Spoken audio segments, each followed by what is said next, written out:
So let's see if this sounds familiar for you.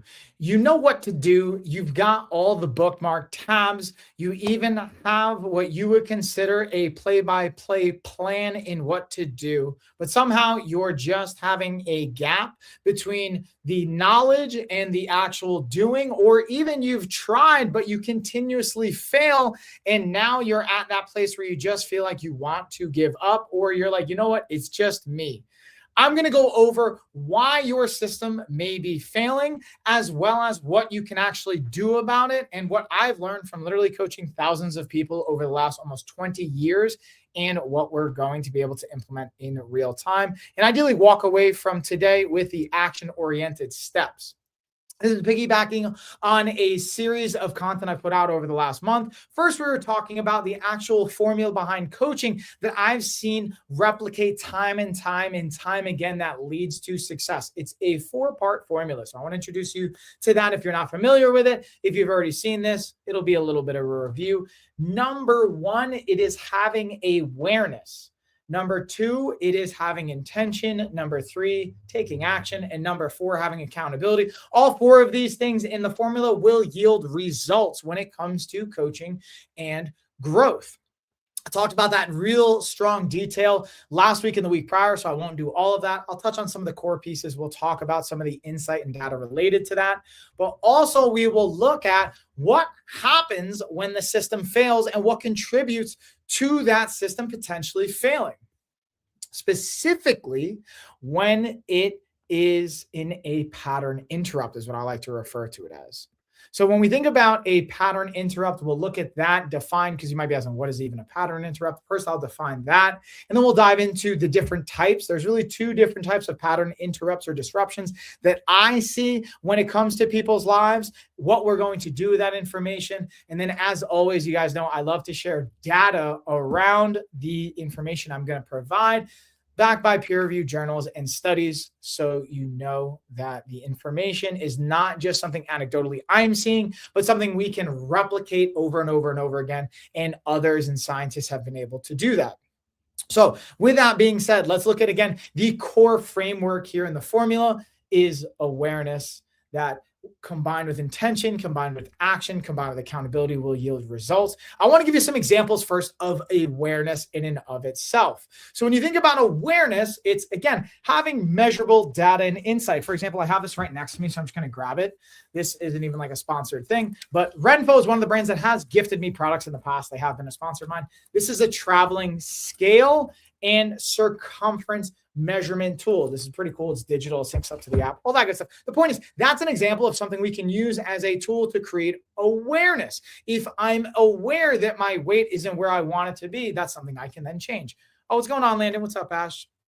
How we doing? How we doing? Again, feel free to drop questions if you guys got them. So that's the awareness part. Another layer of awareness might be, hey, I'm eating foods that don't necessarily make me feel good or aligned with my goals. That's the first stage. We then combine it with, what's my intention? When we think about intention, having a very clear plan of attack with intention. So for example, again, I'll grab another literal real-time example of this. I'm going to set an intention in a book or a planner, or one of the things, this is a little sneak preview. It says not for sale right now because this isn't ready to be purchased, but we're working on our LOF 100-day planner. And the point of me sharing that is having a very clear path and intention you want to go down. For me, for example, it is being able to have a healthy body where I can support my kids and have my body composition and my life align in a way that has me feeling good. That's a long-winded way of saying that I know the measurable version of that is when I'm roughly between 15 and 18% body fat, I'm getting 7 to 9 hours of sleep, and I'm mindful of what I'm putting into my body, I feel good. That's my intention, to feel good and to be able to show up as my best self for my kids and for all of you guys. The action is then what we do with that information, what we got from awareness and how it leads to intention. So for example, I'm going to not watch TV an hour before bed, or another version I like to look at is I'm going to add journaling and reading in 1 to 2 hours before bed. Or I'm going to take pictures of everything I eat, or I'm going to order a set of resistance bands and I'm going to do a workout with that for 10 to 30 minutes, 3 times a week. These are the action-oriented steps. And then lastly, taking accountability and using either accountability coaching and or a support system, like you have friends, your online groups, whatever that looks like. Now, the key here, and this is something I've already talked about these things, but I want to work in where this tends to run into a system fail, we'll call it, or a barrier, is a pattern interrupt. Now, there's two versions of a pattern interrupt. What do I mean by a pattern interrupt? Something that is going to disrupt a behavior. Now, there's two ways to look at this and leverage this. And being able to, one, look at if there is a desired pattern I already have. I'm starting a new routine. There might be like going on vacation, getting sick, something like that. That is a pattern interrupt that gets in the way of us continuing the routine. On the flip side, let's say am I in the attic? No, I'm in my shed. We're going to get this bad boy organized though. Being able to, let's say, change. I'm staying up till 2 a.m. and eating like peanut butter cups. That can definitely be a behavior pattern I've exhibited in the past as well. So being able to be aware of that, I want to have a pattern interrupt. For me, the pattern interrupt is instead of just mindlessly doing it, I'm going to pause and I'm going to journal. And what I mean by that is I'm going to write out, what am I feeling right now? Why am I eating? Why am I stressed? That's another version of a pattern interrupt. It interrupts the pattern of what we're doing. To me, that's more of a positive pattern interrupt. Then being able to, on the flip side, look at the quote unquote negative pattern interrupt. We're in a groove. We're doing something that we want, but life happens. We get sick. I got sick the other week. That interrupts a potential routine and pattern. Being able to, let's say, travel for work, whatever, that can interrupt patterns. Knowing that these can be the impactful areas and opportunities to influence our systems. So I'm going to pause there. I'm going to check the comments in the chat and see what we got here. From some funny stuff. I got to get our hydration on. Hopefully that's not too loud. Let's see. We got on all of I love you guys. You guys are hilarious. I appreciate the great comments. So let's see if we got anything good on the other side. Just more of the things that make me chuckle. I appreciate you guys. So with that being said, going back into the pattern interrupt, right? So you go through life and you got your new routine, your New Year's, whatever, you're motivated. You have the plan. We did all this stuff, right? You have the knowledge. You even got a coach, all those things. Here's where it runs into the wall. When we travel, when we get sick, when we have something atypical come up, for most of us, when the routine is not established, when it's not going from routine to habit, it's the gap between reintegrating it is where we fail. So what I mean by that is, okay, I was sick for a whole week. I didn't work out at all. The following week, I'm feeling better. We're not getting back into the workout routine. We don't go back to the gym. We don't go back to working out. We just kind of go back to our normal quote unquote life. Most people will say, all right, I failed. I'm going to reevaluate the system. I'm going to do something. But then there's a gap between when they start working out again and where they are currently.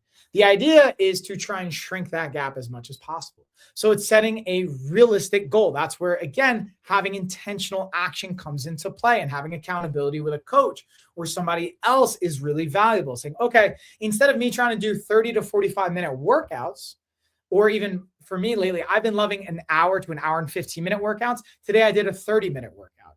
And if, let's say, 30 minutes isn't realistic, I'm going to do a 10-minute workout, or as little as a 3-minute stretch protocol or body weight movement. So the idea is we're trying to reintegrate our behavior pattern to get back from the disruption.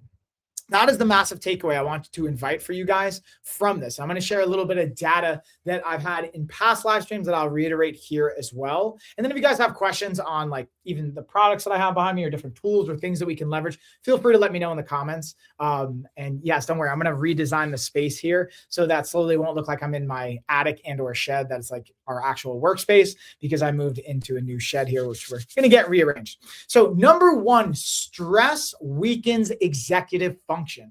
So for example, if you are stressed out, whether it's because you were just sick and you're coming back from that, or you have a stressful event related to work, your executive function goes down. Why does that matter? What does that mean with executive function? That is what's connected to our ability to have working memory, pay attention, control our impulses and make logical decisions. For example, if I know I want to work out logically, but I'm impulsively driven because I'm stressed out, I'm not going to be as likely to work out. So being able to be mindful of that fact, I'm going to try and shrink my workout window. I'm going to try and not work out for 30, 45, 60 minutes. I'm going to say, hey, I'm just going to literally put my workout clothes on right now because I'm stressed out. And I'm going to go for a walk for 3 to 5 minutes, or I'm going to try and just do 10 push-ups. So the goal is to try and reduce that friction as much as possible. Another aspect that's related to this that, again, I mentioned in the past is when you lose sleep, it's going to hurt and impact the same system, that stress response system, our executive function oriented system. So if you're getting less sleep because you're either sick, stressed, or whatever's contributing to that, you had a pattern interruption, you went on vacation, you're catching a red eye back from a particular work event, that is going to impact your same part of the brain that's responsible and impactful for your logical decisions, your impulse control, and all of those aspects. This is now specifically, I'm going to kind of pivot with another data point, looking at awareness. Okay. And this is going pattern interrupt. This is now pattern interrupt in a positive sense. So let's say you're just kind of normally going through your life and you're doing your thing. Here's where we can take an opportunity for a pattern interrupt in a positive fashion. And we can use self-monitoring and awareness as a tool. Whether it's, hey, I'm going to start weighing myself every week, where in the past I haven't. The reason I bring that up is because it's a pattern interrupt. It interrupts us from just casually going through like, I'm fine, I'll deal with that later. But if we see, man, I've gained like 5 pounds of fat or whatever, 10 pounds or whatever that thing is, then that grabs our attention and we're a little bit more aware. It interrupts our just, I'll start next week or I'll start on Monday. We're now having a little bit of a stronger sense of urgency. Another aspect of that we can use with awareness and self-monitoring is I'm going to take a picture of what I'm eating. Going back to that 2 a.m. example, it's 2 a.m. Instead of just eating these peanut butter cups, I'm going to stop, take a picture, and I'm going to journal about it, because that interrupts my autopilot thinking so that I can become more aware and logical with what I'm doing. And then bonus points, it brings awareness to the choices that we're making. So then you can review with a coach, or you yourself review at the end of the week and be like, oh, you know what I noticed? Every night at 2 a.m., I'm eating chocolate and sugar. No surprise. When I do my weigh-ins on Sunday, I've gained weight. This is, again, where the pattern interrupt can be in our favor. Interrupting the quote unquote patterns or bad patterns, the things that basically don't serve us, that we want to be able to refocus or work around. Now, another aspect to this is in the kind of action and intention side is implementation of intention help turn people's information-based systems into action-oriented systems.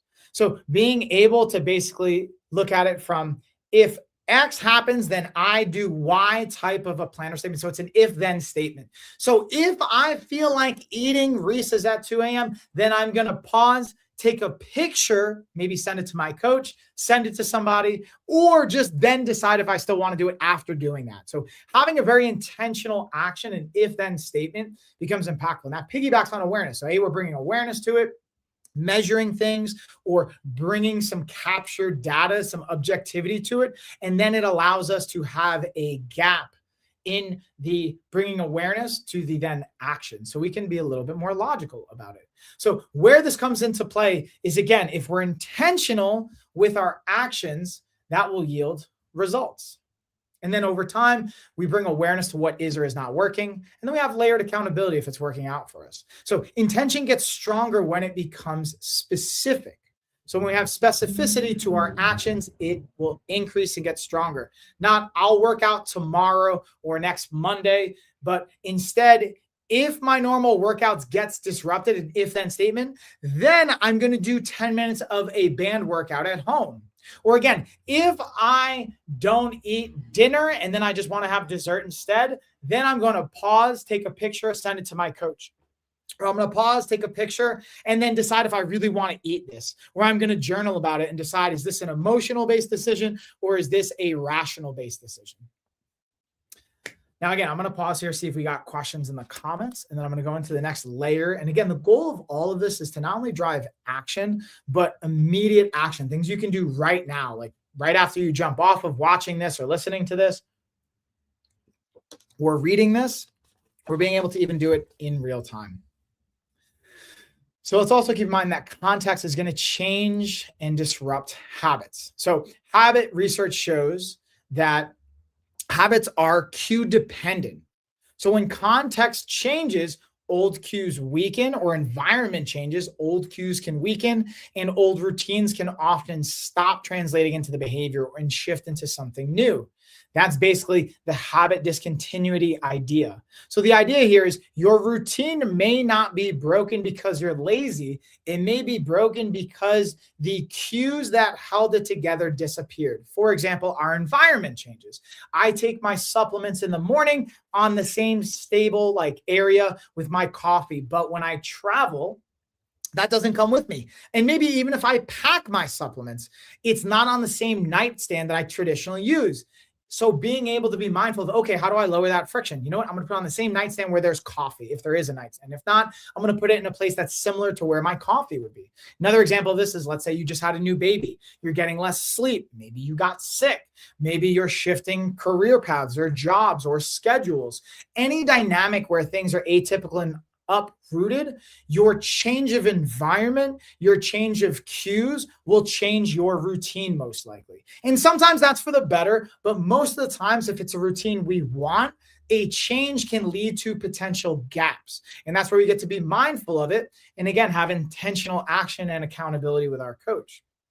So being able to think of pattern disruption as, again, an opportunity, but also a potential pitfall. It can be both of these things. It's just a matter of how and where do we want to apply and use it.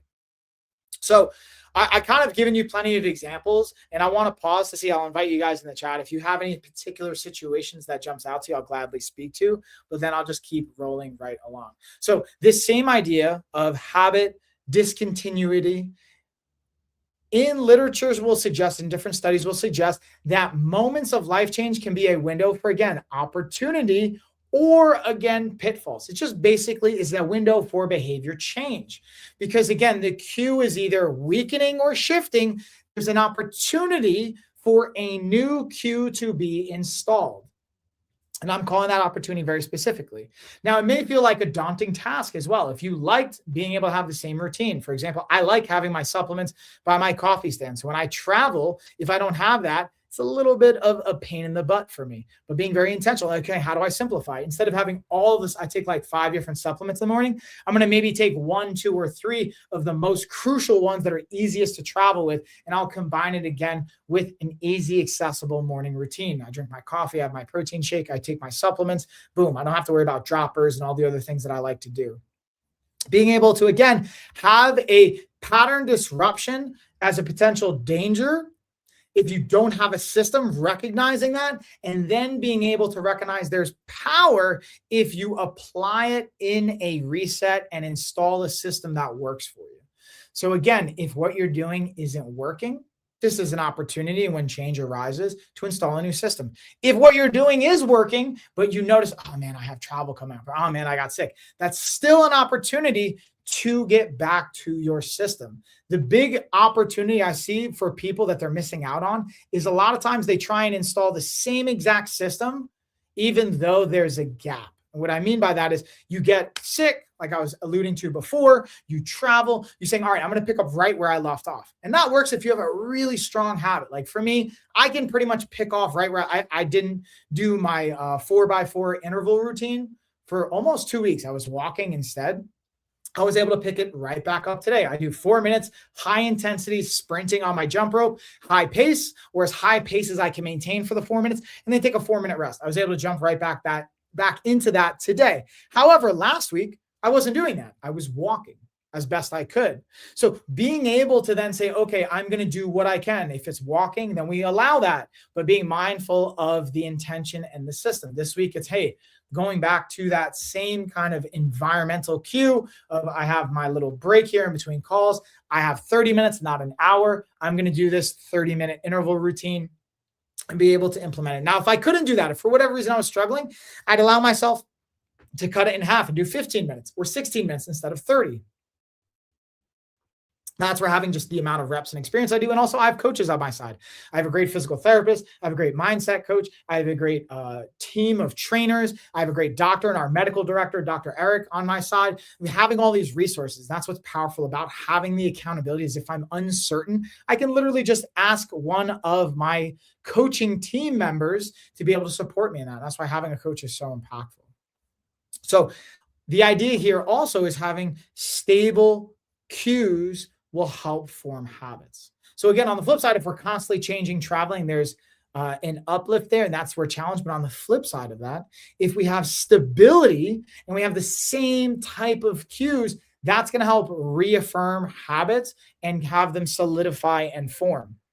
On average, it's going to take anywhere from 21 days to 180 days from a routine to become habit. On average, for most of us, it's about 60 to 67 days to turn into a habit. So knowing that, you know that if you have travel coming up or plans, be prepared to pivot when the pattern gets disrupted. Have a plan in place.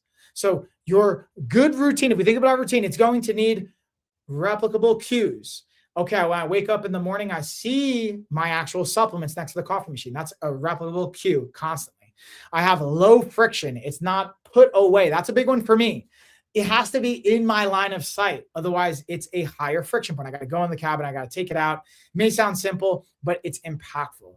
It's, again, consistent. So that goes back with the replication cue. It's a cue that I can see. And it's replicable, but it's consistent. It's consistently there. It's in the same place. I can see it. It's out. And even if that isn't going to happen, having a backup option. For example, I have plenty of supplement options. So if the one I have is about to run out, like my main multivitamin is about to run out, I have a backup multivitamin. I have the next order ready to go.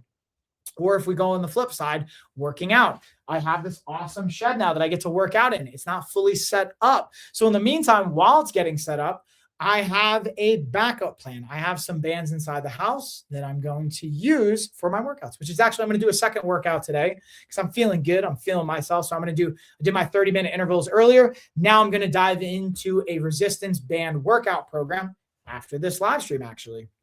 And the point of me saying that is I have a backup plan. While I can't use the setup out here, I have a plan where I can use inside the house. So if your habit only works under perfect conditions, it's not a sustainable system.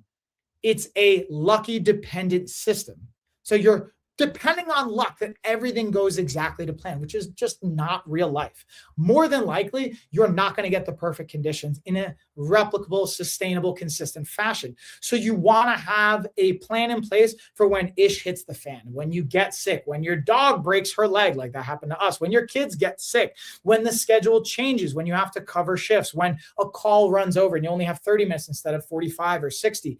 What are you going to do? That's how a system is refined, tested, and strong. And that's the whole point of everything that I try and create and share with you guys and our team creates, is to help you support and navigate having systems that are resilient, that are durable, and that are going to last a lifetime. And eventually teaching you how do you create those own systems for yourself. So again, I'm going to pause here, see if you have any questions, and go into a little bit of like maintenance here as well. So we can not only have, yes, I'm transforming, creating a routine, but now how do we have a maintenance mode as well? Okay, let's see. We got some. All right, gotcha. Right. Making me chuckle. Trevor over here. What's up, Shauna? How we doing? Okay. So here's another, this is a great, another like data point. So a major review on behavior change in studies showed that maintenance was related to long-term factors like self-regulation, resources, habits, and environmental support, not just initial motivation. So a long-winded way of being able to maintain these systems isn't just about being motivated, not even just about being disciplined. It's about focusing on the factors that contribute to it, like self-regulation, which is a component to discipline, but it's actually self-regulation is less about a force. It's about creating a particular environment and, again, system. So for example, if I don't have chocolate peanut butter cups in my house, I don't need discipline because I don't need to have them there. That's a variation of self-regulation. The discipline comes in like not buying them at the store. Or if we then have them, being able to have a system in place, like I'll give you a perfect example. I, in general, like to have homemade peanut butter cups because I have more control over the fiber, the protein, and the quality of the ingredients. Carrie does a great job of making them. They're delicious. We've refined them. We actually got a great dessert recipe coming out.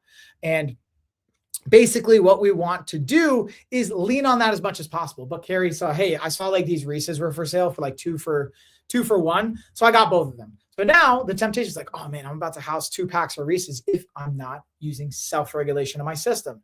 That's where I put them in a different part of the fridge. I have a different queue. And then I leverage my resources, which is my team, or being able to have my knowledge, which is having fiber and protein, which I had earlier today, helps me stay full. So I'm less likely to eat more sugary items. And again, leveraging on the habits that I have, like working out, being active, being able to read, being able to journal, and then using environmental supports, whether it's putting things out of sight, whether it's asking Carrie, hey, can you like help support me in this and hang out with me when I'm trying to eat so I'm not as likely to do it, I'm not by myself, or just tagging in friends. These are again, so I'm not relying purely on motivation. I'm leveraging my environment. And then also, that's a great question. So yeah, we do have coaching, we have courses, but like, I'm not here to just like sell you all of that. But if you're interested in coaching, you can just go to our website. We got all that basic information. We'll jump on a call with you for free. And nowadays you can even leverage, the cool thing is you can leverage your insurance. So it might be a low, if anything, out of pocket cost for you.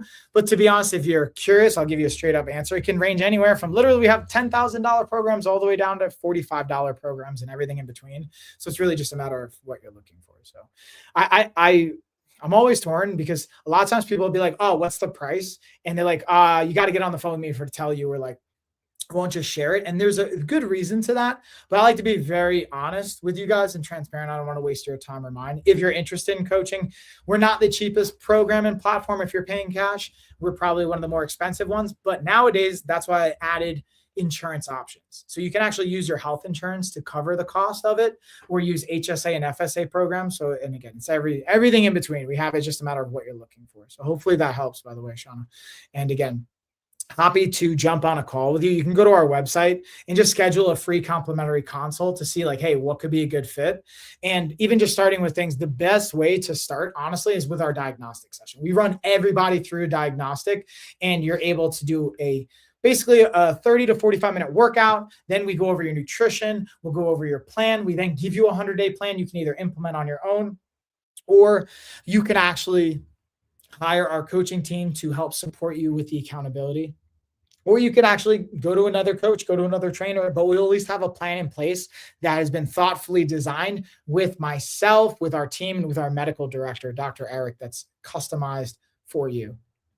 Now, that's a little bit on like even the maintenance side, because again, motivation will get you started, but systems, cues, and self-regulation are what's going to keep you going and maintain the results and the sustainability behind that. Because that's what this is all about. It's not just about, all right, cool, we have a 100-day program, I got the results, but then I'm unable to sustain it. Like I've kept 40 pounds off for the last 20 years. Because I have systems in place, because I've leveraged resources. Now, what I will say is I do personally kind of fluctuate about 15 pounds every year between cycling, between like putting on muscle, then being able to lean out. I like to play and experiment. I also, in the wintertime, like to enjoy certain foods and things related to that. And then come the spring and summer, I'll like lower my body fat percentage. That's what I just know works for me. Everyone's situation is going to be different there. So it's finding, again, the sustainability and what maintenance looks like for you. And kind of another variable, so something to just share with you guys, physical activity dropout is common. So what do I mean by that? On average, 50% of people that start an aerobic exercise program in this one particular study stopped within the first 6 months and didn't pick it back up again. So let me just reiterate that. If you are doing a training program, the likelihood of you maintaining it for 6 months is 50%. So that's one that tells you immediately, to me, that reveals A, they were riding motivation. They didn't have very good systems in place, and they didn't have a backup plan. So being able to know if you can make it past a certain checkpoint, that becomes substantially more impactful, and really leveraging the system. The system's going to be, okay, I can't do my normal run today. For example, I want to go run 3 miles. I'm going to have a 10-minute walk instead. That still can attribute to the exercise aerobic program and having consistency, having sustainability. This is why I care about personally adaptable, resilient systems. And starting isn't really the hardest part. It's a huge part, but it's staying in the game from a sustainable perspective. It's using the proper resources, tools, insight, and action to be able to stay in the game, be able to play the long game, the infinite game of constantly going and adapting. So, all right, let me circle back into the comments and pause here. See, doesn't look like any additional questions. I lost 50 pounds in a year. Nice. Kudos to you. That's awesome. That's exactly right. Yeah, it's possible. Dieting, getting 7,000 steps in. Let's get it. Yeah, Yazi, I see you. That's awesome. Now, again, the cool part about that, kudos to you. How long has that been? So that was in a year. That's a lot to lose in 1 year. That's awesome. Now it's the question is like, can you now keep it off? Which you can. You totally can. Kudos to you. And I'm always fascinated. What, if you don't mind me asking, got you started? That's always the interesting part, is the initial, yes, motivation is a key component, but it's also having systems in place. And even as simple to that point, right? Okay, so I'm going to stick to a particular nutrition protocol and I'm going to walk 7,000 steps a day. That in and of itself is a system, right? And it's finding, okay, when you talk about diet, I'm not a huge fan of the word diet. I'll be honest with you. I like having nutritional plans or preferences, or even like feeding opportunities, or what is my adherence level to these things? Because again, being able to have sustainability is the key. A diet doesn't tend to have associations to sustainability for most of us. That's not necessarily the truth. It's a story that we have. But for the most part, when people think diet, they don't think it's something that they can sustain. So it's having an opportunity. Even like, I don't like the phrase cheat days or cheat meal.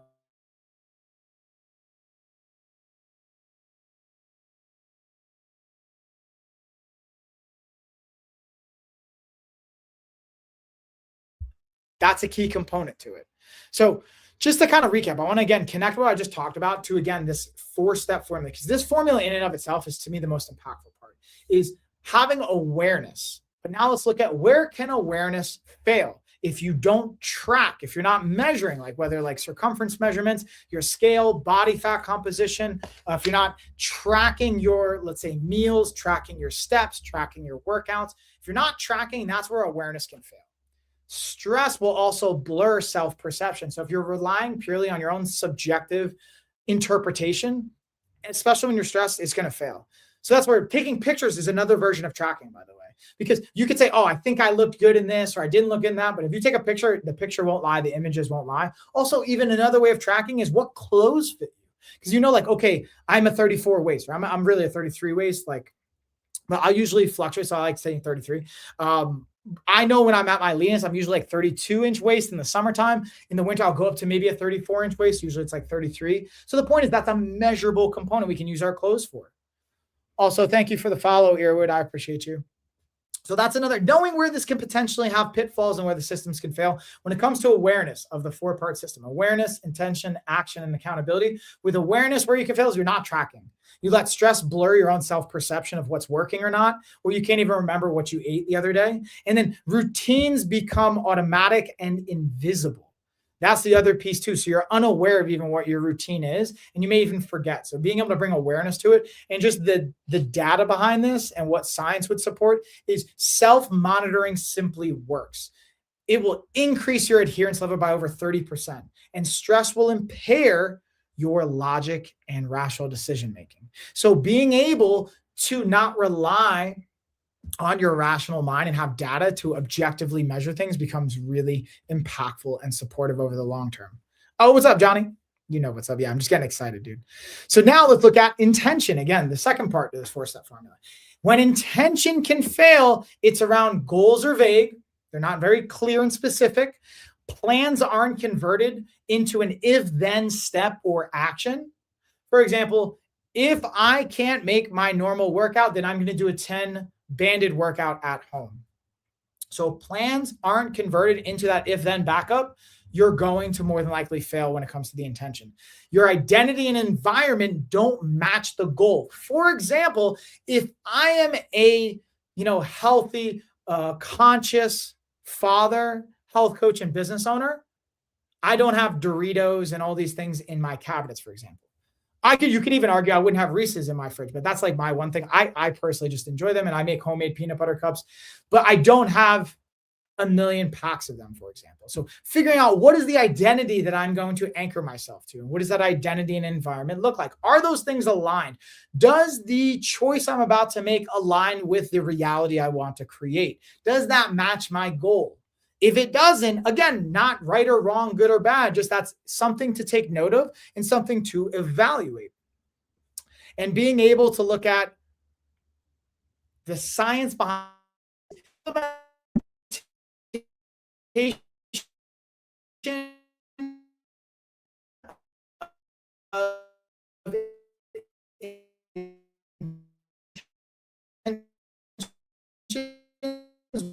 will improve your behavior change. So if you haven't